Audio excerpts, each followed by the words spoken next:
Well, I would have said that about the last World Cup. I think the bottom line is we've got a great team in T20 cricket specifically. In fact, one could argue it's been our strongest format over the last while.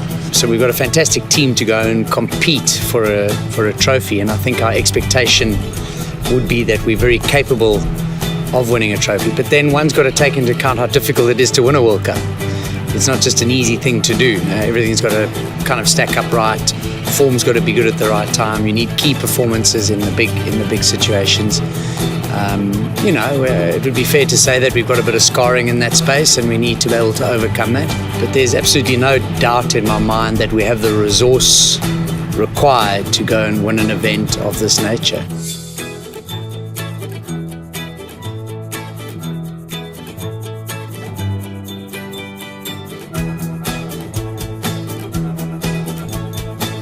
Well, I think it's a healthy problem to have where you've kind of got some real depth in your batting unit, and I think the challenge will be for Russell and for Faf and their advisors who they think is going to be, or what they think the most appropriate combination is going to be. And I think you could go a lot of different ways, in that space. So I'm not the one who has to make that decision. But I think it's a tough one. I think they're three high-quality players, and to say, well, what is the combination going to be? To be honest with you, I'm not sure. Who are the most effective players in that position, and who have been over the past? And you don't know the answer. You're also going to very different conditions to what we've been used to playing, certainly over the summer here in South Africa. So, not an easy decision, but I often think kind of trying to win an event of this nature or playing professional sport is kind of a bit hit and miss often, and you kind of stumble upon something without knowing that it could work.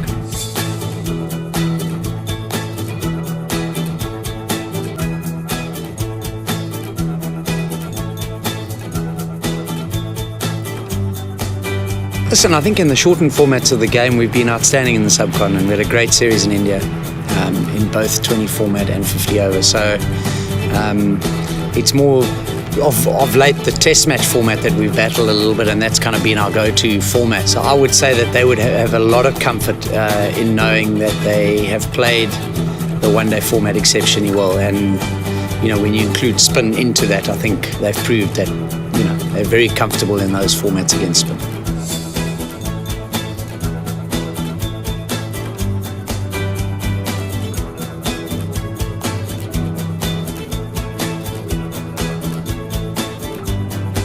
I think the home advantage is sometimes overplayed a little bit. In fact, I think it puts teams under more pressure.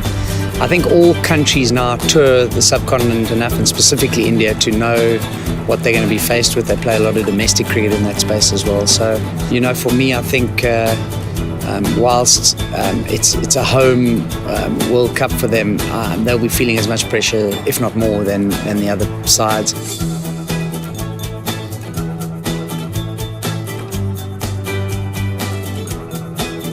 I'm probably a bad one to answer that question and to ask it, in that I haven't watched enough of the teams to really give a informed view. I've watched obviously quite a bit of the Protea games, playing against England recently, playing against India in India.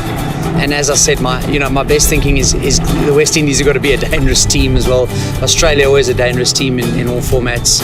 Subcontinent conditions, Pakistan, you never know what they could come up with as a team. India are a strong team. It would be so difficult to pick a winner, and I think that's the beauty of T20 cricket. I think it'll be an incredibly exciting tournament, but it'll come down to one or two moments in those knockout games which could determine a winner.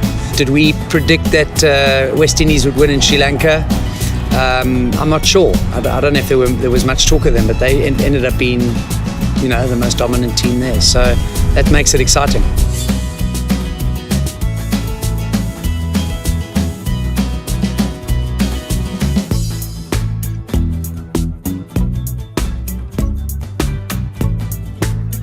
T20 cricket for me as a format is a game that requires a lot of variety of skills, and the best players are the ones that have the ability to do very special things very quickly. I think the science behind the game is is easily measured in T20 cricket.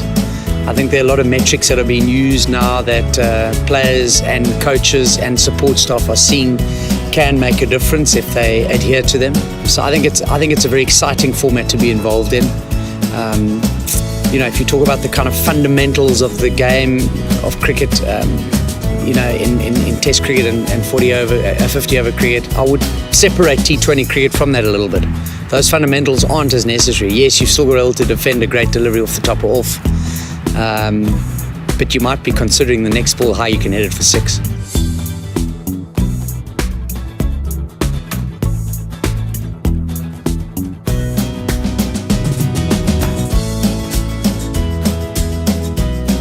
Yeah, it's a difficult one. If someone asked me what would you want, I would say I think it would be fantastic if one of the associate teams could end up winning a major event. I mean, I think it would be brilliant for our game in many ways, and I think it would provide great opportunities in that country for our game. So I'm a big fan of associate countries being involved in iconic competitions, first of all. And I think we need to identify those countries that have really made great progress, and that we need to pump all the resource we can to help them really compete at these events rather than just participate in the events, because it'll do wonders for their cricket in their region and actually professionalize the game. I think, we could probably go as far as that. It could fully professionalize the game in their regions. But they're always battling lack of resource. And I love working, just with my own coaching work in my academy, I love being invited to go work in associate countries because there's such a need there. And the passion for the game of cricket exists as much as in your full member countries.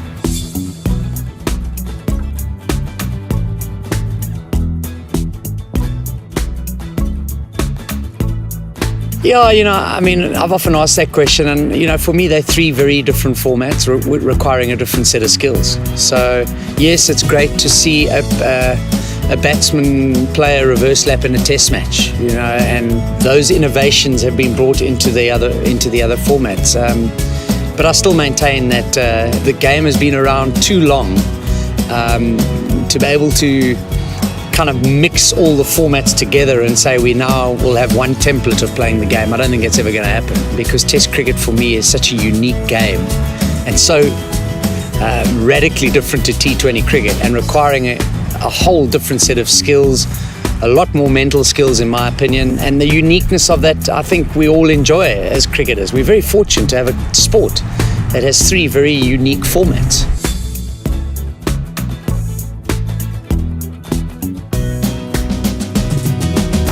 With every bone in my body, it would be lovely to see South Africa kind of get the monkey off the back, I suppose, in many ways in World Cup events. We're so close. I thought we were so close in the last World Cup. We've got a great team, and I think it would do wonders for our cricket in its entirety to be able to win this event. And bottom line is I think we have the team for it. So emotionally, I will make the decision that it would be great to have South Africa pull through on this one.